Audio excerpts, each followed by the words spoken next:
Hi అండి, అందరికీ నమస్కారం. నేను మీ Venugopal Reddy from Josh innovations private limited, Josh institute of foreign languages, Edunine career guidance సంయుక్తంగా విద్యార్థులకు అవసరమైనటువంటి అనేక వీడియోస్ మనం రూపొందిస్తున్నాం. మొత్తానికి 2026 సంబంధించి మెజారిటీ ఆఫ్ ది ఎగ్జామ్స్ మొత్తం అయిపోయినాయి. Bits Pilani second round exam తప్ప దాదాపు అన్ని ఎగ్జామ్స్ ముగిసినాయి. పేరెంట్స్ వాళ్ళ పిల్లలు భవిష్యత్తు ఏంటి అనే విషయంలో ఒక క్లారిటీ ఆల్మోస్ట్గా వచ్చేసింది. ఆంధ్రప్రదేశ్ ఎఫ్సెట్ రిజల్ట్స్ వెయిటింగ్లో ఉన్నాయి తప్ప తెలంగాణ రిజల్ట్స్ అయితే వచ్చేసినాయి. ఈ పరిస్థితుల్లో పేరెంట్స్ మౌనం దాల్చాడు అనేసి మా ఇంజనీరింగ్ కాలేజ్ చైర్మన్లు, తర్వాత చెన్నైలో ఉన్నటువంటి యూనివర్సిటీ యాజమాన్యులందరూ కూడా పరేషాన్ అయిపోతున్నారు. సో ఈ పేరెంట్స్ మౌనానికి కారణం ఏంది అని, ఎందుకంటే అందరూ మౌనంగా ఉన్నారు, ఒక 10% మాత్రమే అక్కడ ఇక్కడ పేరెంట్స్ తిరుగుతూ ఉన్నారు తప్ప మిగిలిన వాళ్ళు, పర్టికులర్గా ఆంధ్రప్రదేశ్కి సంబంధించినటువంటి పేరెంట్స్ అయితే పూర్తి స్థాయి మౌనాన్ని పాటిస్తూ ఉన్నారు. తెలంగాణలో ఒక 5-6 కాలేజీల్లో, పర్టికులర్గా కేఎంఐటి, ఎన్జేఐటి, గీతాంజలి, సిఎంఆర్, స్టాన్లీ, లేకపోతే సివిఆర్, ఐఆర్ఈ, ఇలాంటి కొన్ని కాలేజీల్లో జనాలు తచ్చెట్లాడుతూ ఉన్నారు. బట్ మెజారిటీ ఆఫ్ ది కాలేజెస్లో ఎంసెట్ రిజల్ట్ వచ్చిన తర్వాత టోకెన్ సిస్టమ్ నడిచింది. చాలా కాలేజెస్లో, టాప్ 20 కాలేజెస్లో ఒక దాదాపు 40-50 మంది పేరెంట్స్ ఉండేవాళ్ళు. అడ్మినిస్ట్రేటర్ ఆఫీసర్ ఎవరైతే అక్కడైతే మనకు ఫీజులు చెప్పి మొత్తం అడ్మిషన్లు ఇస్తారో, సాయంత్రానికి అలసి సొలసిపోయేటువంటి పరిస్థితి ఉండేది. అలాంటి పరిస్థితి నుంచి అడపాదడప ఒక్కొక్క పేరెంట్ రావడం, మాట్లాడి పంపించడం అనేటువంటి దారుణమైన పరిస్థితికి మోస్ట్ ఆఫ్ ది కాలేజెస్లో ఈ సిచ్యువేషన్ ఉంది. ఈ సిచ్యువేషన్ని అనాలిసిస్ చేయండి అని పక్కన పేరెంట్స్ ఎందుకు మౌనంగా ఉన్నారని చాలామంది పేరెంట్స్ తెలుసుకోవాలనుకుంటూ ఉంటారు. అసలు పేరెంట్స్ మౌనానికి కారణం ఏందని ఇంజనీరింగ్ కాలేజ్ యాజమాన్యాలు, అదేవిధంగా యూనివర్సిటీ యాజమాన్యాలు కూడా తెలుసుకోవాలనుకుంటున్నటువంటి ఈ పరిస్థితుల్లో నేను నిరంతరం విద్యార్థులతో, తల్లిదండ్రులతో మమేకమై నా యొక్క దినచర్య ఉంటుంది కాబట్టి నా అబ్జర్వేషన్ ప్రకారం ఈ మౌనమేలే నోయి ఎపిసోడ్కి కారణాలను విశ్లేషిద్దాం ఈ వీడియోలో. మొట్టమొదటిగా పేరెంట్స్ మౌనానికి ఈరోజు అన్ని బ్రాడ్కాస్టింగ్ ఛానల్స్లో, సాక్షి, ఏబిఎన్ ఆంధ్రజ్యోతి, TV9, మీరు ఏ ఛానల్ అయినా తీసుకోండి, ఇంగ్లీష్ ఛానల్ కానీ తెలుగు ఛానల్ కానీ, ఏఎంఎల్ వచ్చేసింది. ఏఎంఎల్ వల్ల ఉద్యోగాలు పోతున్నాయి, జాబ్ లాస్. ఏఎంఎల్ వల్ల జాబ్ లాస్ అయింది. అమెరికన్ ప్రెసిడెంట్ వల్ల ఇంకేదో అయింది, H1B ఇష్యూ అయింది తప్ప పాజిటివ్ న్యూస్ ఒక్కడ కూడా లేకపోతే పేరెంట్స్ ఎలా నిర్ణయం తీసుకోవాలా? జెన్జీగా ఉన్నటువంటి విద్యార్థులు ఎవరైతే ఉన్నారో వాళ్ళకి తెలిసింది ఒకటే, వాళ్ళు పుట్టి పెరిగినప్పటి నుంచి దాదాపు 5వ క్లాస్ నుంచి సాఫ్ట్వేర్ ఇంజనీర్ అవ్వాలని కలగంటూ ఉన్నటువంటి జెన్జీ పేరెంట్స్ నిరంతరం వార్తలను చూస్తూ కంగారు పడిపోతున్నటువంటి పేరెంట్స్ ఒకవైపు, సిఎస్సి తప్ప మరేమీ చేరను అనేటువంటి పిల్లలు ఒకవైపు.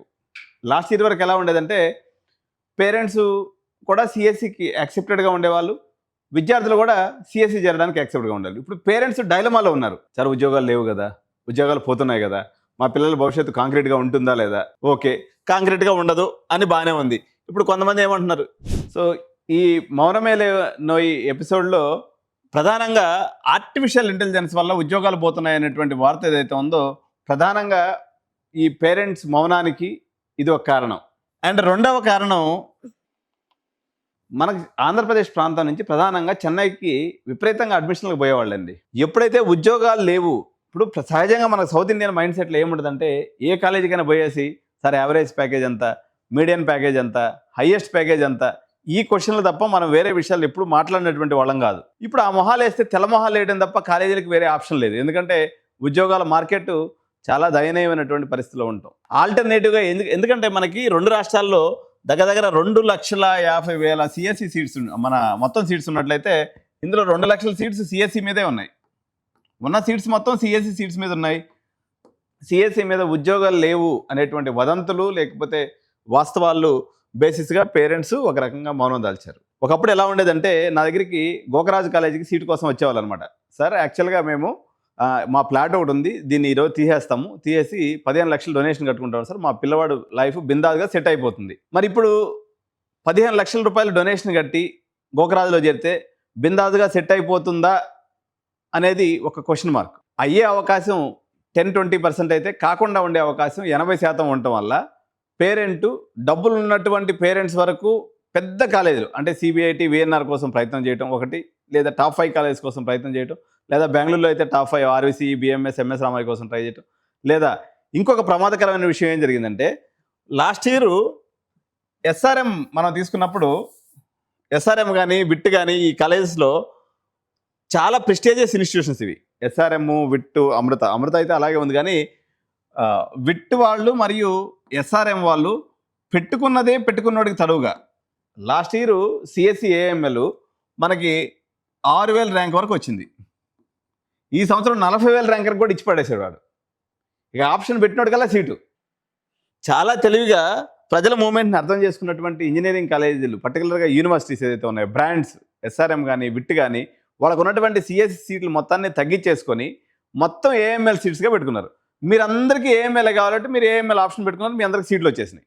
ఎస్ఆర్ఎంలో తీసుకున్నప్పుడు ఆంధ్రప్రదేశ్ ఎస్ఆర్ఎం ఒకటి, తర్వాత కేటీఆర్ క్యాంపస్ ఒకటి, సిఎస్సి ఏఎంఎల్ పెట్టినోడు మ్యాక్సిమం సీట్స్ వచ్చేసినాయి. ఇప్పుడు తీసుకోవాలా వద్దా అన్నది పేరెంట్స్ ఆప్షన్ తప్ప, కాలేజీ వాళ్ళు అయితే 20 లక్షలు వస్తుంది అనేటువంటి ఉద్దేశంతో వాళ్ళైతే ఇచ్చి పడేశారు. విట్ ఆంధ్రప్రదేశ్ అయితే అక్కడ ఉన్నటువంటి ముఖ్యమంత్రి పుష్ తోటే ఎంతమంది వచ్చినా తీసుకోండి, నా అమరావతిలో ప్రజలు కనిపించాలా అనేటువంటి వర్షంతో విట్ యాజమాన్యం ఉంది. మణిపాల్ ఇంకా రిజల్ట్స్ రావాల్సి ఉంది. సో దే ఆర్ వెయిటింగ్లో ఉంది. వాళ్ళు చిన్న ఇంటే కాబట్టి వాళ్ళు నెగ్లిజిబుల్ ఇంటాడు. విట్ ఎస్ఆర్ఎంలో అప్లై చేసుకున్నటువంటి మొత్తానికి అందరికి సీట్లు రావడం కూడా మరో కారణంగా ఉంది. ఎలాగూ ప్లేస్మెంట్స్ లేవు కదా, వచ్చినటువంటి ర్యాంక్ ప్రకారం కౌన్సిలింగ్లో పెట్టుకొని పోదాంలే అనే పేరెంట్స్ ధోరణి కూడా మరోవైపున కనిపిస్తుంది. ఇది కూడా ఈ మౌనానికి కారణం. 4వ మౌనానికి కారణం వచ్చేసి ఈ న్యూ ఏజ్ ఇన్స్టిట్యూషన్స్ అయినటువంటి నెక్స్ట్ వేవ్ అనుకోండి, XYZ ఏదైతే ఇన్స్టిట్యూషన్స్ ఉన్నాయో, వీళ్ళు కాలేజీ వాళ్ళంతా దద్దమ్మలు, శాతగానోళ్ళు, సవటలు, మేము పెద్ద మేధావులు అని చెప్పేసి వీళ్ళు భారీ ఎత్తున క్యాంప్ అయిన నడవడం కూడా పిల్లల్ని అయోమయానికి గురి చేసింది. నెక్స్ట్ వేవ్ వచ్చి ఒకటి చెప్తున్నాడు, పొలారిస్ వాళ్ళు వచ్చి ఇంకోటి చెప్తున్నారు, లేకపోతే న్యూటన్ వాళ్ళు వచ్చి ఇంకోటి చెప్తున్నారు, స్కేలార్ వాళ్ళు వచ్చి ఇంకోటి చెప్తున్నారు. దీంట్లో దొంగ ఎవడో దొర ఎవడో అర్థం కాకుండా ఎవడైనా కొద్దిగా గొప్ప నిజాయితీ ఉన్నటువంటి స్కేలార్ వాళ్ళు ఉన్నప్పటికీ కానీ వేస్ట్ వాళ్ళ యొక్క సౌండ్ ఎక్కువ వినొస్తుంది కాబట్టి ఇదొక పరిస్థితి ఉంది. మరోవైపున తెలుగు రాష్ట్రాల నుంచి భారీ ఎత్తున పోయేటువంటి నార్త్ ఇండియన్స్ యూనివర్సిటీస్ పోయేటువంటి పిల్లల సంఖ్య కూడా భారీ స్థాయిలో తగ్గిపోయింది. ఒకప్పుడు పారుల్, ఎల్పియు, లేకపోతే మార్వాడి యూనివర్సిటీ జనాలు ఎగేసుకొని పోయినారు. కానీ అక్కడికి పోయేటువంటి పేరెంట్స్ కూడా మౌనం దాల్చారు. కారణం ఏంటంటే రిపోర్ట్స్ అనేవి నెగిటివ్గా వస్తూ ఉన్నాయి. ఉదాహరణకి పారుల్, ఎల్పియు లాంటి యూనివర్సిటీలో తీసుకున్నప్పుడు 1000 మందికి ఒకటి ప్లేస్ అవుతున్నటువంటి పరిస్థితి. ఒకప్పుడు దాచిపెట్టి మనం అడ్మిషన్లు చేయగలిగాం. కానీ ఈరోజైతే అవుట్ బస్ట్ అయినటువంటి పిల్లలు, అంటే వీళ్ళు క్యాంపస్ విజిటింగ్కి వెళ్తున్నారు కదా, క్యాంపస్ విజిటింగ్ నార్త్ ఇండియాకి తీసుకుపోతే అడ్మిషన్ బిస్కెట్ అయిపోతుంది. ఎందుకంటే పిల్లలు ఒకప్పుడు కమిషన్ కోసమో లేకపోతే ఇంకో దానికోసమో ఏదో రకంగా పాజిటివ్ చెప్పేవాళ్ళు. ఈరోజు పాజిటివ్ చెప్పేవాడు ఎవ్వడు లేడు. ఎందుకంటే వాడి జీవితం సత్యనాశ అయిపోయిన తర్వాత ఒకటిదైతే ఇప్పుడు 10 మందిని కనుక్కుంటే 10 మందిలో 8 మంది నెగిటివ్ చెప్తున్నటువంటి పరిస్థితి, 7 మంది నెగిటివ్ చెప్తున్న పరిస్థితి. ఒకప్పుడు అడ్మిషన్ చేస్తే ఎంతో కొంత పైసలు వస్తాయని ఏదో ఒక రకంగా కొంతమంది అయినా పాజిటివ్ చెప్పేవారు. అట్లా నార్త్ ఇండియన్ యూనివర్సిటీస్ అన్ని కూడా బొక్కబడించుకున్నాయి. ఇక ఎంసెట్ కాలేజీల పరిస్థితి అయితే తెలివిగా చాలా కాలేజీల యాజమాన్యాలు మీ యొక్క వేవ్కి లెంత్కి దగ్గరట్టుగా 2 బ్రాంచ్లు అడుగుతున్నారు పిల్లలు. ఒకటి సిఎస్సి ఏఎంఎల్ కావాలా, ప్రతి ఒక్కడికి సిఎస్సి ఏఎంఎల్ కావాలని అడుగుతున్నారు. ఎంతమంది ఈ వేవ్ని నమ్ముకొని బతికేటువంటి పేరెంట్స్ ఎంతమంది అయితే ఉన్నారు, వీళ్ళందరూ సిఎస్సి ఏఎంఎల్ కోసం ఆతృతగా ఉన్నారు. మీరు అందరూ గుర్తించుకోవాల్సినటువంటి విషయము, కొంచెం వేణుగోపాల్ రెడ్డి వ్యక్తిగా నేను అడ్మిషన్లు బిజినెస్ చేస్తాను, కెరియర్ కౌన్సిలింగ్ ఇస్తాను, అమీర్పేట మార్కెట్లో సాఫ్ట్వేర్ ట్రైనింగ్ ఇన్స్టిట్యూట్ రన్ చేస్తాను. ఇప్పుడే ఈ షూట్కి ఒక అరగంట ముందు కింద మా నెల్లూరు దోశ ఉంటుంది అనమాట. సో దోశ తిందామని పోయి ఆయన అడిగిన, అన్న మొత్తం బిజినెస్ అంతా ఖరాబ్ అయిపోయింది, దందా లేదు, ఏం లేదు, మొత్తం 70% హాస్టల్స్ ఖాళీ అయిపోయినాయి. పిల్లోడిని ఏమిటి అడిగినా, అన్న ఉద్యోగం లేదు, మేము ఏం చేయాలి, ఇంటికి పోతున్నాం అని చెప్పేసి ఇంటికి వెళ్ళిపోతున్నారని చెప్తూ ఉన్నాను పరిస్థితి. మొత్తం భారతదేశానికి సిలికాన్ వ్యాలీగా పేరు తెచ్చుకున్నటువంటి అమీర్పేటలో విద్యార్థుల యొక్క సంఖ్య గణనీయంగా తగ్గిపోయింది. కారణం ఏంటంటే బేసికల్గా మాది ప్లేస్మెంట్ కన్సల్టెన్సీ. ఉద్యోగాల మార్కెట్తో ఉద్యోగాలు కావాలి అని వచ్చే విద్యార్థులతో కళకళలాడేటువంటి మా అమీర్పేట మార్కెట్ వెలవెలబోతున్నటువంటి పరిస్థితి ఉంది. దాదాపు అన్ని బిల్డింగ్స్ ఖాళీగా ఉన్నాయి.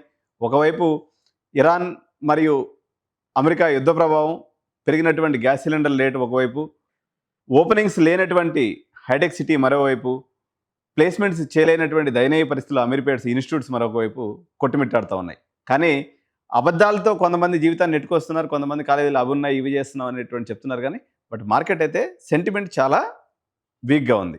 ఇది పేరెంట్స్కి మౌనానికి కారణంగా కనిపిస్తుంది. మరికొంతమంది పేరెంట్స్ పదే ప్రతి సెషన్లో అడిగేటువంటి మరో క్వశ్చన్ ఏంటి అంటే, కన్ఫామ్గా జాబ్ వచ్చేది ఏదైనా ఉంటే చెప్పండి సార్ అని అంటారు. ఇది తండ్రి మాట, లేకపోతే తల్లి మాట. స్టూడెంట్ ఏమంటారంటే, సార్ నాకు హైయెస్ట్ ప్యాకేజ్ వచ్చేది అని చెప్పి. హైయెస్ట్ ప్యాకేజ్ అంటే జనరల్గా ఇప్పటివరకు మనం చూసిందంతా సిఎస్సిలోనే హైయెస్ట్ ప్యాకేజెస్ ఉన్నాయి. 10 లక్షలు, 15 లక్షలు, 20 లక్షలు, 30 లక్షలు. సార్ మెకానికల్ చేస్తే ఎంత ఉద్యోగం వస్తుందని పిల్లవాడు అడతాడు. ఏమొస్తుంది పోయి 25,000 రూపాయలు వస్తుంది ఎర్లీ స్టార్టింగ్ శాలరీ. సివిల్ చేసినా, మెకానికల్ చేసినా, ట్రిపుల్ ఏ చేసినా ఒక 25,000 రూపాయలు జీతం వస్తుందని నేను చెప్తా. అప్పుడు 25,000 రూపాయలకు మా కొడుకు ఉద్యోగం చేయాలని అనుకుంటా, ఏదో ఒకటిలే సార్ అయితే కానీ సిఎస్సి చేరండి అని చెప్పేసి మొహమాటంగా ఒకప్పుడు మంచి కాలేజీలు అంటే టాప్ 5 కాలేజీలు అయినటువంటి సిబిఐటి, విఎన్ఆర్, వాసవి, లేకపోతే బీవీఆర్ఐటి, కేఎంఐటి ఈ కాలేజీలో కూడా యాక్చువల్గా ఈ సంవత్సరం తెలంగాణ రాష్ట్రంలో ఏం జరిగిందంటే మా ప్రైవేటు యూనివర్సిటీలన్నీ కూడా అవ్వాల్సిన వాళ్ళతో కుమ్మక్కయ్యారు. కుమ్మక్కయ్యి ఎగ్జామ్ రాయంగానే రిజల్ట్ చూపించారు. నార్మలైజేషన్ అని చెప్పేసి చాలామందికి మార్కులు తక్కువ వచ్చినాయని చెప్పేసి వాళ్ళది పెద్ద హిస్టరీ నడిచింది. నార్మలైజేషన్లో చాలా నష్టపోయాయని చెప్పి దీంట్లో ఉద్దేశం ఏంటంటే తొందరగా మార్కులు తెలిసిపోతే ప్రైవేట్ యూనివర్సిటీలో తొందరగా నింపుకోవచ్చని ఒక పథకాన్ని వేశారు. పేరెంట్స్ అత్యంత తెలివిగా అవి చూసుకుని కూడా గమ్ముగా చల్లగా ఉన్నారు. మీరు మార్కులు ఇచ్చినా కదలలేదు, ఎంసెట్ రిజల్ట్ వచ్చినా కదలలేదు. మరి ఎందుకు కదులుతారు, ఎప్పుడు కదులుతారని పాపం మా కాలేజ్ చైర్మన్లు అయితే ఒకరి మొహాలు ఒకరు చూసుకుంటూ ఉన్నారు. ఒక 10 కాలేజీల వాళ్ళేమో కొంచెం అటు ఇటుగా గల్లా నింపుకొని ప్రశాంతంగా ఉన్నారు తప్ప మిగిలిన వాళ్ళందరూ ఒకరి మొహాలు ఒకరు చూసుకుంటూ బిక్కి మొహం వేసుకొని ఉన్నారు.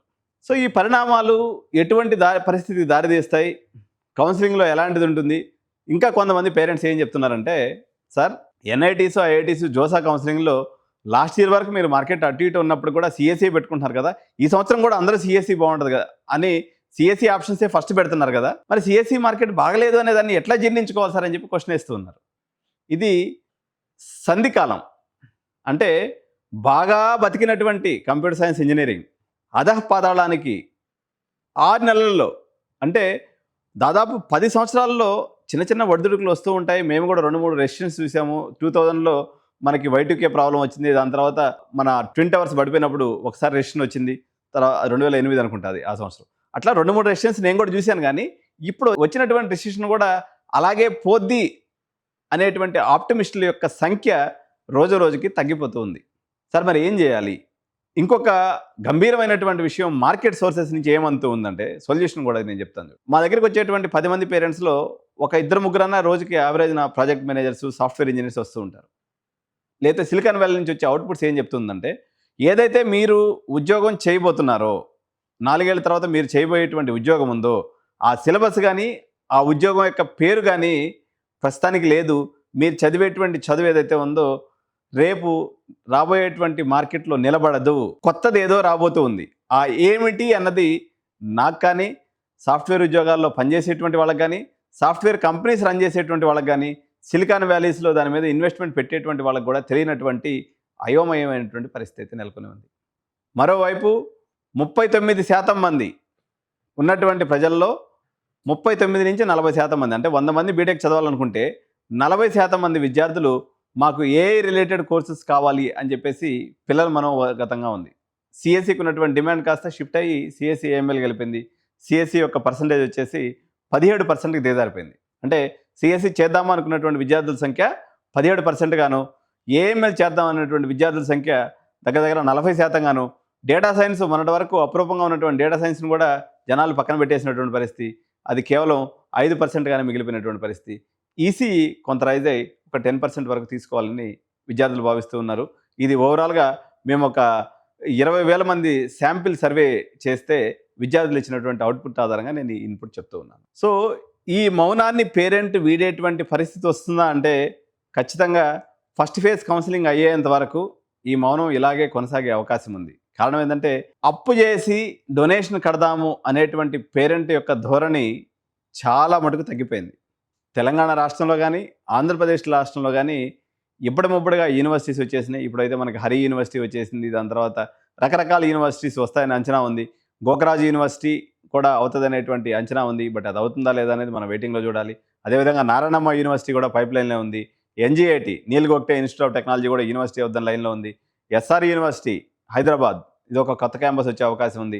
వాగ్దేవి యూనివర్సిటీ వరంగల్, సో ఇక్కడ ఒక యూనివర్సిటీ, ఇట్లా యూనివర్సిటీలు కూడా రావటం, వాటి యొక్క ఇంటేక్ పెరిగిపోవటం. సో మాతృశ్రీ లో ఉన్నటువంటి మాతృశ్రీ కాలేజ్ ఎంవిఎస్ఆర్ ఇంటేక్ పెరగటం, ఇట్లా రకరకాల పరిణామాలు, రేట్లు ఫ్లక్చువేషన్స్ అనేవి నడుస్తూ ఉన్నాయి. ఇక్కడ పోతే ఒక ఇంట్రెస్టింగ్ పాయింట్, సేఫ్ గేమ్గా అంటే తెలంగాణలో చాలామంది ప్రజలు కేఎంఐటీ మీద మంచి విశ్వాసాన్ని చూపిస్తూ ఉంటారనమాట. నేను ఇక్కడ ప్రజలందరూ కూడా నేను ఒక విషయం చెప్పదలుచుకున్నా. ఎన్జీఐటీ, కేఎంఐటీ ఏదైతే ఉందో మంచి నాణ్యమైనటువంటి కోడింగ్ నేర్పించినటువంటి విద్యా సంస్థ. 2024 వరకు ఇది నిజం. 2025, 26 సంవత్సరంలో నీల్ గోగ్టే ఇన్స్టిట్యూట్ కానీ లేదా కేఎంఐటీ, నీల్ గోగ్టే అనేది ఆ చైర్మన్ పేరు, పెద్ద ఆయన అనమాట. ఈజ్ మన టీచర్ యాక్చువల్గా, అలాగే ఒక ట్రైనరు. సో వాళ్ళు కాలేజీ పెట్టుకున్నారు, మంచిగా ఎదిగినారు, సంపాదించారు, మంచిగా డొనేషన్లు కూడా తీశారు కూడా. నీల్ గోగ్టే గారు చెప్పేటువంటి విద్య కానీ, కేఎంఐటీ చెప్పేటువంటి విద్య కానీ మార్కెట్లో నిలబడేటువంటి ఉద్దేశం లేదు. ఇప్పుడు పలురాలు కొట్టుకునే దానికి ఏ రాయి ఏదైతే అన్నట్టుగా, ఏ రాయితో కొట్టుకున్నా మీకు వచ్చేది అదే. నీల్ గోగ్టే కూడా అవుట్డేటెడ్ అయిపోయినటువంటి విచిత్రమైనటువంటి పరిస్థితి ఇండస్ట్రీలో నెలకొని ఉంది. ఎందుకంటే డేటా స్ట్రక్చర్స్, అల్గరిథమ్స్ కానీ లేకపోతే ఫుల్ స్టాక్ కానీ మంచి మంచి కోడింగ్ ప్రోగ్రామ్స్ నేర్పించారు. ఇవన్నీ కూడా యాంథ్రోపిక్ ఏఐ రూపంలో, ఓపెన్ ఏఐ రూపంలో, లేకపోతే జెమినై, చాట్‌జిపిటి లాంటి లాంగ్వేజెస్ రూపంలో మొత్తం కూడా ఈవెన్ సైబర్ సెక్యూరిటీ లాంటి దాన్ని కూడా రీప్లేస్ చేస్తున్నటువంటి పరిస్థితుల్లో పేరెంట్స్, పర్టికులర్గా ఎడ్యుకేటెడ్ పేరెంట్స్ గందరగోళంలో ఉన్నారు. గ్రామీణ ప్రాంతానికి సంబంధించినటువంటి ప్రజలు మాత్రం ఇప్పుడు మనకి మేడ్చల్ ఏరియాలో ఒక విచిత్రమైన పరిస్థితి నెలకొని ఉంది. అక్కడ ఏం జరుగుతుందో చెప్తాను చూడండి. ఎందుకంటే మనం ఏరియాల వారీగా ఈరోజు ఇది లెంతీ వీడియో. ఈ పేరెంట్స్కి మా యొక్క చైర్మన్స్ ఎవరైతే వీడియోలు చూస్తున్నారో వాళ్ళకి ఒక క్లారిటీ ఇవ్వడం కోసం చెప్తున్నాను. మేడ్చల్ ఏరియాలో మాజీ మంత్రివర్యులు రన్ చేసేటువంటి యూనివర్సిటీలో దాదాపు 400 మంది ఫ్యాకల్టీని పీకి పడేశాడు ఆయన. ఆయనకి సడన్గా ఒకరోజు కలొచ్చి, కల్లో మేరీమాత, అదేవిధంగా మదర్ తెరీసా కనిపించి, మంత్రి గారు, మీరు మాజీ మంత్రి గారు, మీరు రన్ చేసేదంతా విధానం తప్పు, 10-15 ఏళ్ళ ఎక్స్పీరియన్స్ ఉన్న ముసలి వాళ్ళు మొత్తాన్ని పీకి పడండి, మొత్తం ఇప్పుడే ఫ్రెష్గా బీటెక్ పాస్ అయిన వాళ్ళు చదువు చెప్పించినట్లయితే నీకు పిల్లలకి చదువు బాగా అవుతుందని చెప్పేసి ఆయన కల్లో చెప్పడం కూడా ఈ పరిణామానికి కారణం. ఆ సోకాల్డ్ మాజీ మంత్రి గారు రన్ చేసేటువంటి ప్రైవేట్ యూనివర్సిటీలోగా ఉన్నటువంటి ఫ్యాకల్టీలో నుంచి 400 మంది సీనియర్స్ని తొలగించడం జరిగింది. వాళ్ళందరూ కూడా రోడ్డు మీద పడ్డటువంటి పరిస్థితి. సదరు యాజమాన్యం చెప్పేటువంటిది ఏంటంటే వీళ్ళంతా కూడా ఆబ్సలీట్ అయిపోయారు, వీళ్ళంతా కోడింగ్ నేర్పించేదానికి చేత కాదు, మొత్తం నేను ఏఐ నేర్పిస్తాను. ఎవరి చేత? ఫ్రెష్ బ్లడ్ కావాలట. ఇప్పటికిప్పుడే ఫ్రెష్గా బీటెక్ అయిన వాళ్ళ చేత చదువు చెప్పిస్తే బంగారంగా చదవద్దని చెప్పేసి సదరు యాజమాన్యానికి కల్లో దేవతలు కనిపించి చెప్పడం వల్ల ఇలా చేశారని చెప్పేసి ప్రజలు చెప్పుకుంటూ ఉన్నారు. సో ఇది అక్కడ పరిణామం. ఇకపోతే గట్కేసర్ లాంటి ప్రాంతంలో ఉన్నటువంటి కాలేజెస్లో ప్రధానంగా గీతాంజలి, ఏసు, బీబీఐటి, నీల్ గోగ్టే, శ్రీనిధి, ఈ ఇన్స్టిట్యూట్స్లో ఫ్లోటింగ్ ఇమీడియట్గా ఉంది. గీతాంజలిలో హైయెస్ట్ ఫ్లోటింగ్, ఎన్జీఐటీలో హైయెస్ట్ ఫ్లోటింగ్, రిమైనింగ్ ఓట్లో మోడరేట్ ఫ్లోటింగ్ ఉంది. మేడ్చల్లో సిఎంఆర్ హాస్టల్స్ కలిగి ఉండటం, క్యాంపస్ మోడరేట్గా ఉండటం, ఫీజులు మంచిగా ఉండటం వల్ల సిఎంఆర్ ఫ్లోటింగ్ కూడా బాగానే ఉంది. ఐఆర్ఈ యాక్చువల్గా మంచి ఫ్లోటింగ్గా ఉన్నటువంటి సంస్థ, కానీ అక్కడ వాళ్ళ క్యాంపస్ సైజ్ తగ్గిపోవటం, ప్రస్తుత గవర్నమెంట్తో ఉన్నటువంటి పరిణామాల వల్ల ఒక 3-4 ఎకరాలు కుంచుకోకపోవడం వల్ల అక్కడ ఐఆర్ఈ స్టూడెంట్ ఫీడ్బ్యాక్ బాగానే ఉన్నప్పుడు కూడా క్యాంపస్ సైజ్ చిన్నదైపోవడం వల్ల ఈ సంవత్సరం కొంత పేరెంట్స్ ఐఆర్ఈ విషయంలో ఆచితూచి అడుగేస్తున్నటువంటి పరిస్థితి. ప్లేస్మెంట్స్లో బాగున్నప్పుడు కూడా సిఎంఆర్ ఒక ఎడ్జ్ రూపంలో ముందుకు వచ్చినటువంటి పరిస్థితి.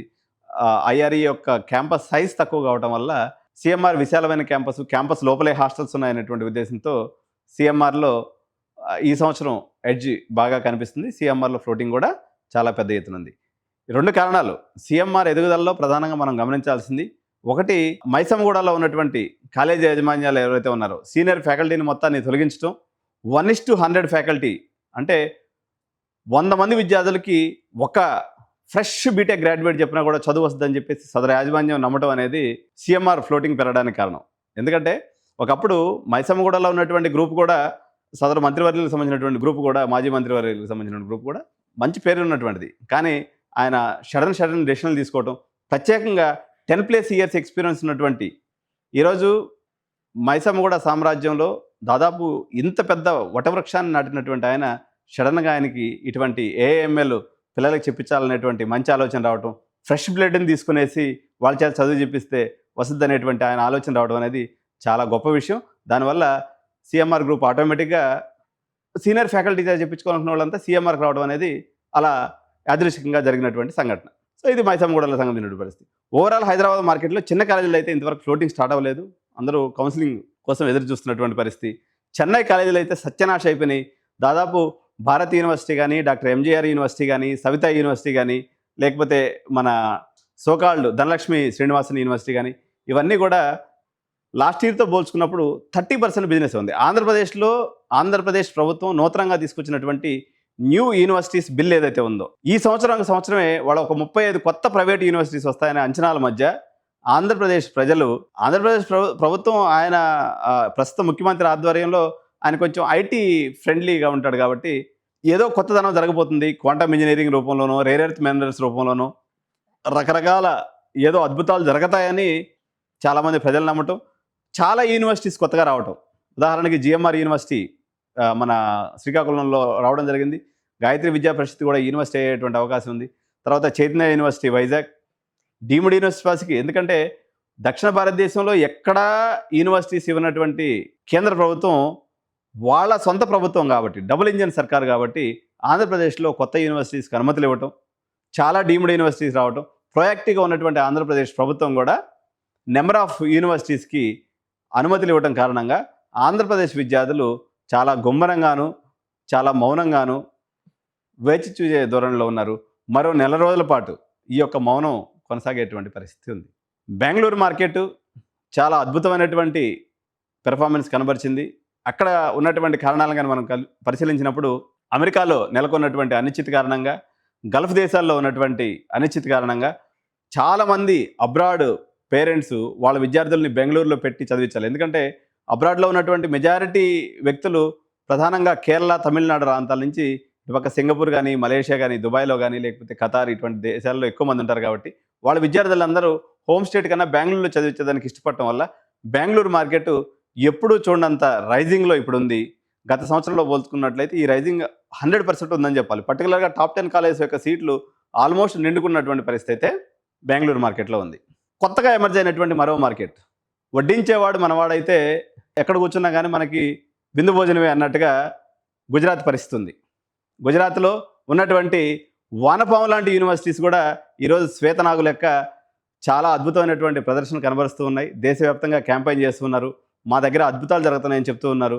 తెలుగు రాష్ట్రాల ప్రజల మీద వలేసి మా యూనివర్సిటీకి రండి అని చెప్పేసి విద్యార్థులు ఏమట మా తమ్ముళ్ళు కూడా ప్రయత్నం చేస్తున్నారు. కానీ అది ఎంత మేరకు సక్సెస్ అవుతుందే, ఏదైనా సరే జనరల్గా ఆంధ్రప్రదేశ్ అనేది బంగారు బాతుగుడ్డ అనమాట. అన్ని నార్త్ ఇండియన్ యూనివర్సిటీస్కి ఆంధ్రప్రదేశ్ నుంచి పిల్లలు పోతేనే నిండే పరిస్థితి. ఆంధ్రప్రదేశ్ పేరెంట్ ఏమో మౌనాన్ని మామూలుగా పాటిస్తలేదు, చాలా గొప్పనంగా సైలెంట్గా ఉండిపోయినటువంటి పరిస్థితే ఎవరి జుట్టు వాళ్లే పిక్కుంటున్నటువంటి పరిస్థితి అయితే ఉంది. సో ఇన్ని రకాలు కర్ణుడి సాగుకు 100 కారణాలు అన్నట్టుగా ఈ పేరెంట్ మౌనము ఇటు మార్కెట్ వర్గాలని, కన్సల్టెంట్ తమ్ముళ్ళని, అదేవిధంగా కాలేజ్ చైర్మన్ని మొత్తం ఆగమాగం చేస్తున్నటువంటి పరిస్థితి అయితే ఉంది. ఇటువంటి మరిన్ని మార్కెట్ విశేషాలతో ఎడ్యు9 మీ ముందుకు ఎప్పటికప్పుడు వస్తూ ఉంటుంది. తప్పకుండా ఛానల్ని సబ్స్క్రైబ్ చేయండి. ఈ వీడియో నచ్చినట్లయితే ఆలోచింప చేసేటువంటి ఈ కంటెంట్ని మీరు మీ యొక్క కన్సర్న్ గ్రూప్స్లో షేర్ చేసినట్లయితే 10 మందికి చేరుతుంది. ఈ మౌనము నేను ఒక్కడనే మౌనంగా ఉన్నానా, ఇప్పుడు భర్త మౌనంగా ఉంటే వాళ్ళ ఆవిడ అంటుంది, ఏమయ్యా అందరూ అడ్మిషన్లు తీసుకుంటున్నావు, నువ్వు మాత్రం నిమ్మకి నీరెత్తినట్టున్నావు అని చెప్పేసి. సో మీరు మీ భార్య నుంచి లేకపోతే మీ యొక్క బంధువుల నుంచి మీరు మౌనానికి నిజమైన మౌనమే, నేను ఒక్కడనే కాదు నా తోటి చాలామంది కూడా మౌనంగా ఉన్నారని చెప్పేసి మీ మౌనాన్ని జస్టిఫై చేసుకునేదానికి అవకాశం వస్తుంది. కాబట్టి కన్సర్న్ బ్రదర్స్ అందరూ కూడా మన కన్సర్న్ గ్రూప్స్లో షేర్ చేసుకొని మీకు మీరు సంజాయించుకోండి. మార్కెట్లో మీరే కాదు చాలామంది మౌనంగా ఉన్నారు. ఈ మౌనాన్ని విడగొట్టడానికి, ఈ మౌనం యొక్క ఛేదనలో భాగంగా అవసరమైనటువంటి ఇన్ఫార్మ్డ్ డెసిషన్స్ తీసుకోవడంలో, లేకపోతే ఇన్ఫర్మేషన్ కోసం ఎడ్యు9 ఎప్పటికప్పుడు ఉన్నటువంటి సిచ్యువేషన్స్ని యథాతథంగా మీ ముందు ప్రజెంట్ చేసే ప్రయత్నం చేస్తూ ఉంటుంది. కాబట్టి వీడియోని తప్పకుండా షేర్ చేయండి, లైక్ చేయండి, అదేవిధంగా బెల్ బటన్ నొక్కడం మాత్రం అసలు మర్చిపోవద్దు. Thank you so much. జై హింద్, జై భారత్.